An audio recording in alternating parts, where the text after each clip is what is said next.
មានបងម្នាក់គាត់បានចោទសួរមកកាន់ខ្ញុំថាតើបើកមុខរបរស៊ីខ្លួនឯងហ្នឹងមានជួបផលលំបាកដែរឬក៏អត់ហើយមានធ្លាប់គិតចង់បោះបង់ដែរអត់បើសួរថាមានផលលំបាកដែរឬក៏អត់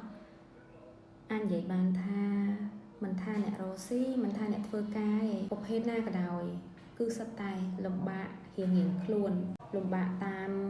ស្ថានភាពជាក់ស្ដែងរៀងខ្លួនខ្ញុំចាំបានថាកាលពីខ្ញុំចាប់ផ្ដើមដំបូងសពរបស់ខ្ញុំមិនមែនជាអ្នកលក់ PRA system ទេដោយសារតែជំនាញរបស់ខ្ញុំជាជំនាញសរសេរកូដកាលពីជំនាន់នោះ concept របស់ខ្ញុំគឺខ្ញុំធ្វើ website ទួលធ្វើ web application មិនថាអតិថិជននៅក្នុងស្រុកមិនថាអតិថិជនក្រៅស្រុកទេជំនាន់ខ្ទង់2015 16 17សម្បូរការងារធ្វើមែនតើមានការងារច្រើនហើយខ្ញុំធ្លាប់ធ្វើការជាមួយនឹងគាត់ដល់ចឹងទៅគាត់ទុកចិត្តទៅលើការងាររបស់ខ្ញុំគាត់ក៏បោះគម្រោង1 2 3អីឲ្យចឹងទៅ CMS ក៏ខ្ញុំធ្វើ web application ធ្វើទៅលើ framework ភាគច្រើនគឺខ្ញុំធ្វើលើ open source ហើយចំពោះ Microsoft C# ក៏ខ្ញុំធ្លាប់ធ្វើដែរខ្ញុំធ្លាប់ធ្វើ Windows based application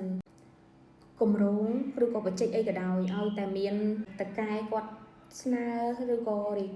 requirement ពីអតិថិជនគឺខ្ញុំធ្វើទាំងអស់ខ្ញុំអត់មាន reject មួយណាឲ្យតែចរចាតម្លៃគ្នាត្រូវកាលពីចំនួននោះគម្រោងមួយបានរៀងថ្លៃដូចថាខ្ញុំធ្វើ website CMS មួយត្រឹម 5-6 page ខ្ញុំធ្វើចន្លោះពី5ថ្ងៃទៅមួយអាទិត្យអីហើយគឺអាច clear លុយទាំងអស់បានហើយវាងក្រែលដែរស្មើនឹងប្រាក់ខែឡើង2ខែអីចឹងយើងធ្វើតែមួយអាទិត្យស្មើនឹងយើងធ្វើការងារក្រុមហ៊ុនបាន2ខែអញ្ចឹងហើយបានខ្ញុំ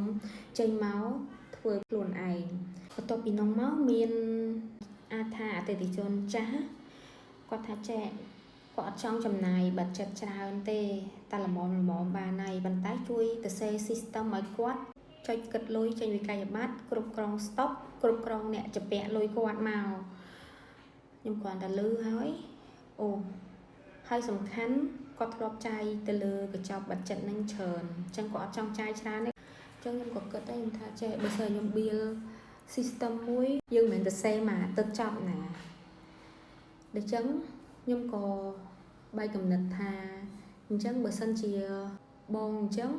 បងអាចជួលខ្ញុំក្នុងតម្លៃប៉ុណ្នេះទេប៉ុន្តែខ្ញុំគិតសេវាពីបងជាប្រចាំឆ្នាំដែលខ្ញុំគ្រប់គ្រងទៅលើ server ទៅលើ cloud ជូនបងហើយខ្ញុំអត់លក់សោះកូដទៅទេខ្ញុំលក់តែសេវាកម្មបើបងព្រមទិញសេវាកម្មពីខ្ញុំ update ហើយខ្ញុំធ្វើជូនបងរហូត fix តតែអស់ bug អស់ error ហើយគាត់ក៏យល់ព្រមអញ្ចឹងតាំងពីនោះមកខ្ញុំក៏ទទួលគម្រោងចុចគិតលុយចេញវិក័យប័ត្រទទួលលុយពីភ្ញៀវគ្រប់គ្រងទៅលើប្រាក់ចម្ពាក់របស់ភ្ញៀវហើយនោះហើយគឺជាចំណុចចាប់ផ្ដើមនៃការបង្កើត cloud PRA system ឡើងមក